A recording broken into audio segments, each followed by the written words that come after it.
All right, so the Oscars are one of the primary institutions in America's entertainment industry. It basically runs most of the major awards that people get based in the movie industry. And there's been consistent and institutional lacks of diversity and disparaging of people of color and things of that sort. In 2015, this all kind of came to the head with the hashtag #OscarsSoWhite.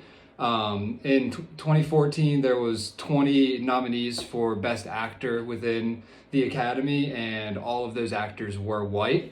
This led April Reign, who, according to New York Times at the time, was a campaign finance lawyer and a, quote, pop culture obsessed contributor to a loose community of black Twitter users, though she was hardly a Hollywood power broker. April Reign tweeted, quote, #OscarsSoWhite, they asked me to touch my hair.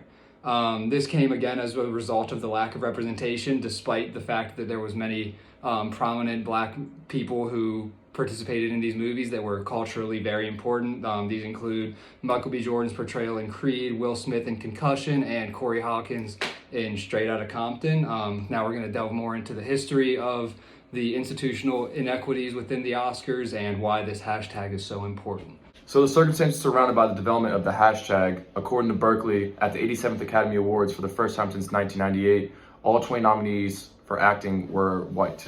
According to the conversation as well, although there have been winners of color in the past, no black person has ever won an Oscar for directing, and only 20 acting awards have gone to performers of color in the last 94 years. Going back to, according to Berkeley, only 14 African Americans have ever won an Oscar, and only 5 Latino actors have won.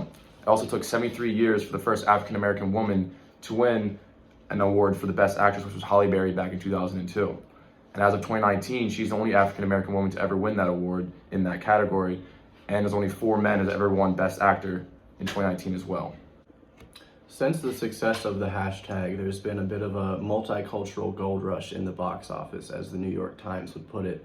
Films like Get Out, Black Panther, Coco, Crazy Rich Asians, and other diversity-centric films have been shown their flowers at award ceremonies in the past few years. As of June 2020, the Academy Board announced that it had actually surpassed its inclusion goals, and the new 2020 member class was 45% women, 36% underrepresented ethnic racial communities, and 49% international, having members from 68 different countries. That's coming from Britannica. Since the first tweet, there have been many comedic examples of people, both famous and of the everyday variety, chiming in with their classic white people stereotypes as to how white the Oscars really are, such as clapping when the plane lands and stuff like that. And it's still around today.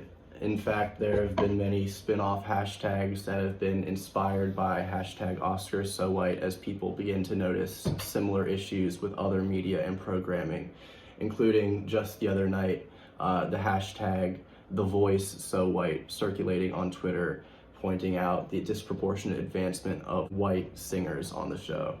So this hashtag is still circulating widely in a variety of contexts, as the Oscars have made some progress, but it hasn't been to the extent that many would want it to be so. For example, in 2020, the Academy Awards included only one person of color. It was Cynthia Erivo, and she portrayed Harriet Tubman in the movie Harriet.